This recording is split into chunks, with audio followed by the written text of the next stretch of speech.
नमस्कार दोस्तों, स्वागत है आपका अपने ऑनलाइन प्लेटफॉर्म वॉरियर विल पर। तो साथियों, आज मैं बात कर रहा हूं आपके साथ आर्मी बीआरओ भर्ती 2026। तो ये बीआरओ भर्ती है, क्या है इस बीआरओ भर्ती में, किस प्रकार की भर्ती है, परमानेंट भर्ती है, कितने पदों पर भर्ती होने वाली है, क्या योग्यता रहने वाली है, आयु सीमा क्या 18 से 30 साल रहेगी और आवेदन कैसे करना है। इन सभी जितने भी इस भर्ती से संबंधित बातें हैं मैं सब पर आज चर्चा करने वाला हूं।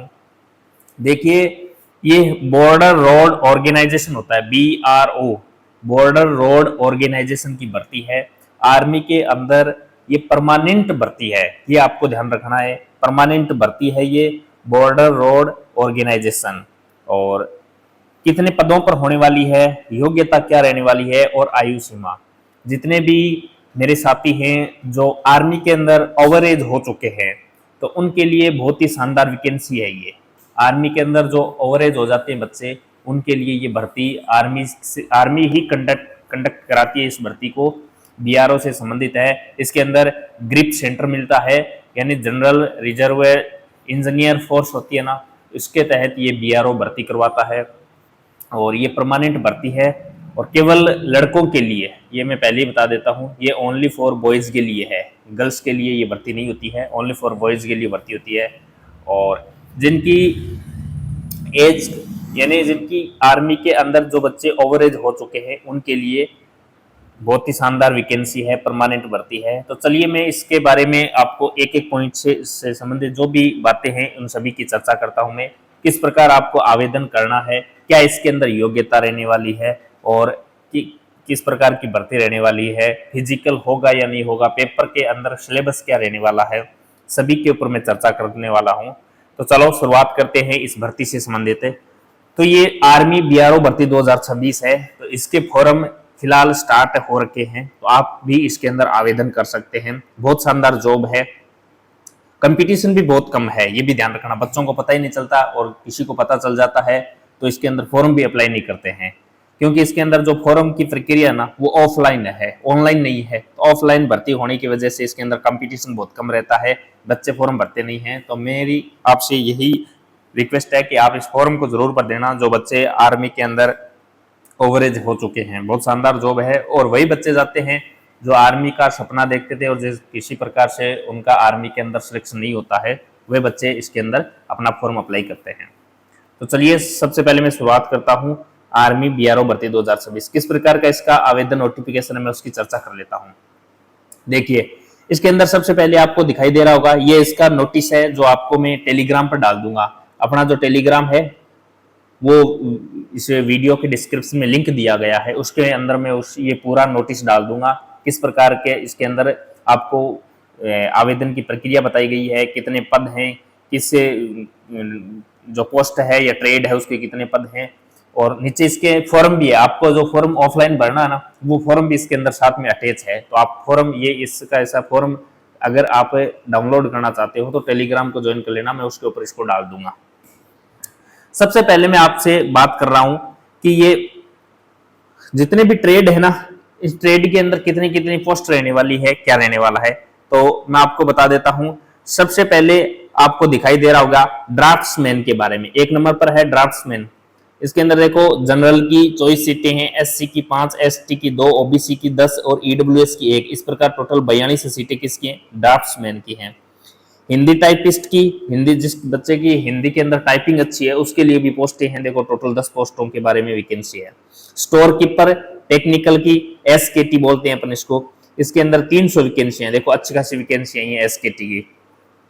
ऑपरेटर कम्युनिकेशन की बात करें तो 261 पोस्टें हैं।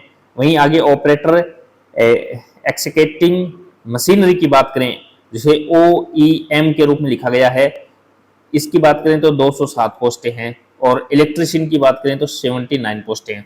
इस प्रकार ये पोस्टें हैं।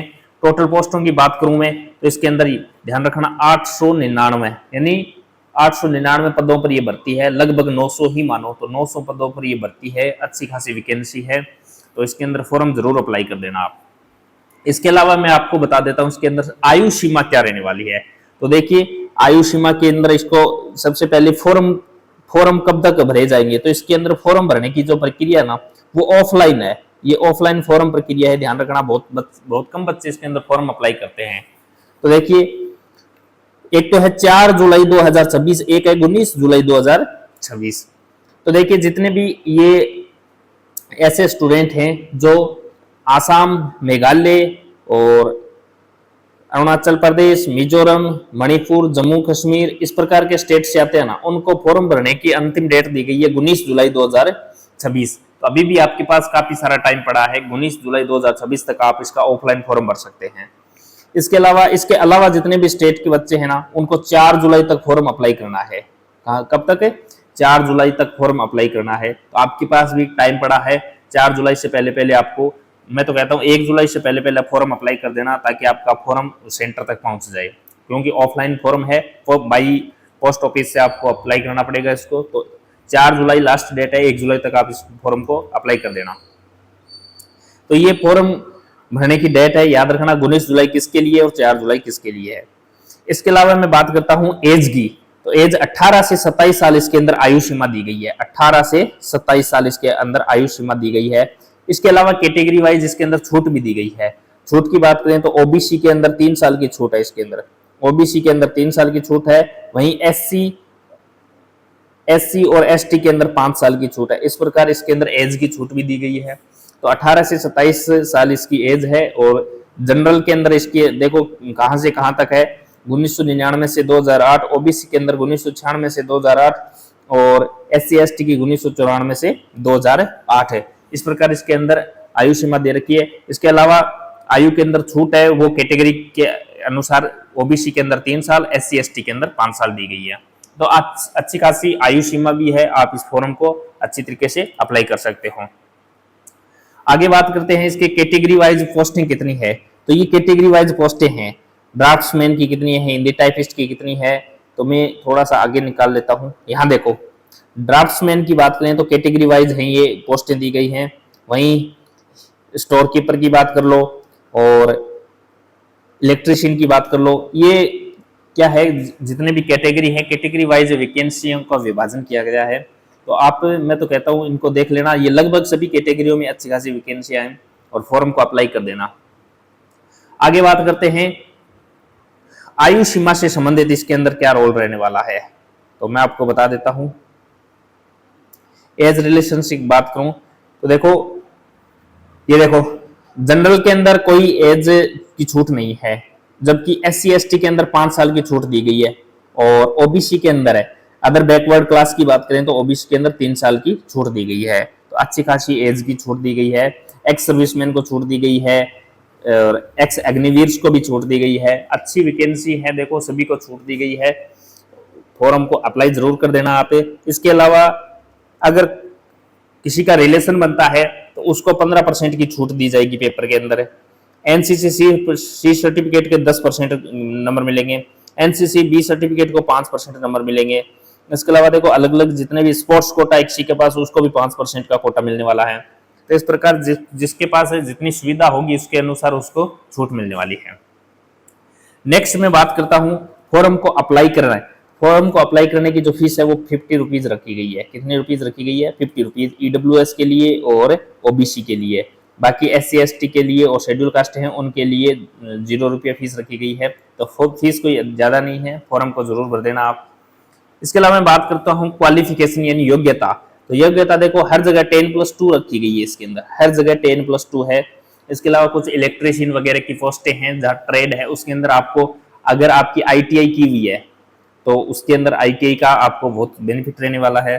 तो लगभग 10+2 है। देखो यहाँ ड्राफ्ट्समैन के अंदर 10+2 है, हिंदी टाइपिस्ट के अंदर 10+2 है, और स्टॉक कीपर टेक्निकल के अंदर की बात करें तो 10+2 है। तो लगभग जगह 10+2 यानी 12th, जिस बच्चे की 12th हो रखी है वो इसके अंदर अप्लाई कर सकता है। और जिसके पास आईटीआई है वो तो इलेक्ट्रीशियन के अंदर अप्लाई कर ही देना, श्योर सिलेक्शन हो जाएगा आपका, क्योंकि इसके अंदर फिजिकल भी रहने वाले हैं। पेपर के अंदर क्या सिलेबस रहने वाला है सभी की मैं चर्चा करूंगा आपके साथ। अब मैं बात कर लेता हूं आपके पास इस सिलेबस क्या रहने वाला है, तो सिलेबस की चर्चा कर लेता हूं मैं। चलिए शुरुआत करते हैं। ये इसका देखो सिलेबस है, और सिलेबस ये थोड़ा इंग्लिश में लिखा हुआ है, इसको हिंदी में कन्वर्ट करके देख लेना। कोई कठिन सिलेबस है नहीं, ड्राफ्ट्समैन के अंदर देखो मैथमेटिक्स है, और मेंसुरेशन जो मैथ का जो टॉपिक होता है मेंसुरेशन वो है, सिविल इंजीनियर ड्राइविंग। देखो जिस ट्रेड की आप भर्ती देख रहे हो ना, उस ट्रेड का कुछ पोर्शन आपको जरूर देखने को मिलेगा। जितने भी इसके अंदर ट्रेड थे ना 3 से 4, तो उस ट्रेड का थोड़ा पार्ट आपको जरूर देखने को मिलेगा। इसके अलावा कुछ नहीं है, जीके है और मैथ्स है और रीजनिंग है, एप्टीट्यूड। ये देखो रीजनिंग हो गई, जीके हो गई और मैथ्स हो गई, और थोड़ा सा जो जो ट्रेड होगा उस ट्रेड का सिलेबस होगा।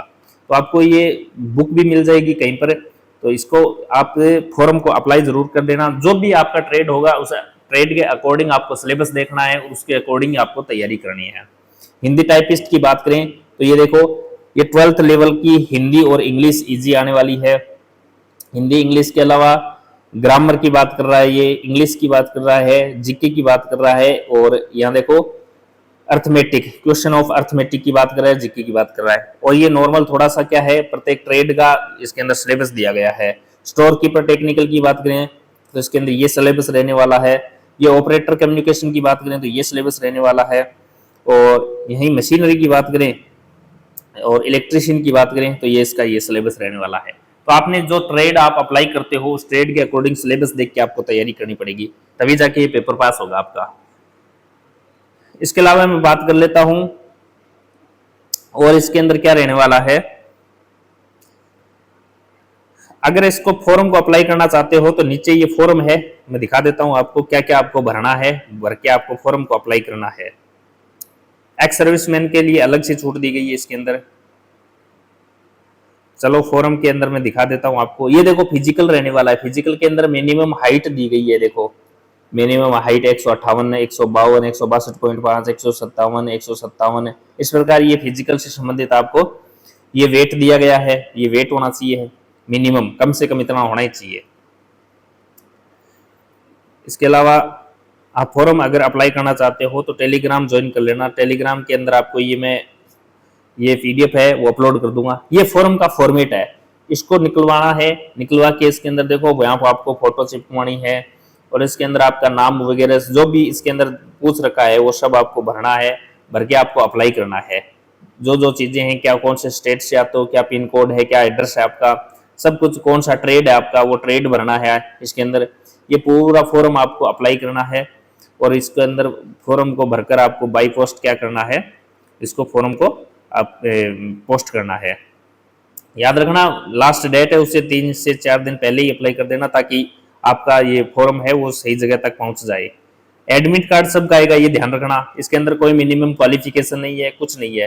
तो जो फॉर्म भरेगा उसका एडमिट कार्ड जरूर आएगा। ये उसका फॉर्म है, ये मैं आपको डाल दूंगा टेलीग्राम पर, वहां से आप डाउनलोड कर लेना। तो जितने भी बच्चे हैं जो आर्मी के अंदर ओवर एज हो चुके हैं तो इस फॉर्म को जरूर अप्लाई कर देना। और फॉर्म अप्लाई करोगे तो आपका एडमिट कार्ड जरूर आएगा। कंपटीशन बहुत कम है, मैं कहता हूँ बच्चे इसके अंदर फॉर्म अप्लाई करते ही नहीं है। तो फॉर्म अप्लाई जरूर कर देना, जरूर आपका सिलेक्शन हो जाएगा। और सिलेबस है ना, इजी सा सिलेबस है। आपको वो लगता है इंग्लिश में लिखा हुआ है, नॉर्मल सी मैथ्स आएगी, नॉर्मल सा जीके आएगा, और नॉर्मल सा ट्रेड से संबंधित क्वेश्चन पूछे जाएंगे। जैसे कोई इंजीनियरिंग से संबंधित ट्रेड चूज कर रहा है तो उसकी आईटीआई की हुई है तो उससे संबंधित कुछ क्वेश्चन पूछे जाएंगे उसका। तो कुछ हार्ड है नहीं, याद रखना। इस फॉर्म को जरूर अप्लाई कर देना। कोई ज्यादा इसकी फीस भी नहीं है। आपके पास एनसीसी है तो उसके 10% आपको मिलने वाली है। एज के अंदर काफी सारी छूट दी गई है, तो अच्छी वैकेंसी है। आप नहीं भर रहे हो, आपका कोई दोस्त भर रहा है तो उसको वीडियो शेयर जरूर कर देना ताकि उसको फायदा हो जाए। और वीडियो अच्छा लगे तो लाइक कर देना, और चैनल पर नए हो तो सब्सक्राइब कर देना। टेलीग्राम के अंदर मैं ये पीडीएफ डाल रहा हूँ, फॉर्म को अच्छी तरीके से पढ़ लेना, पढ़ के ही फॉर्म को भरना है, और कैसे ही भर देना, एडमिट कार्ड जरूर आ जाएगा आपका। तो आज के लिए इतना ही। जय हिंद, जय भारत।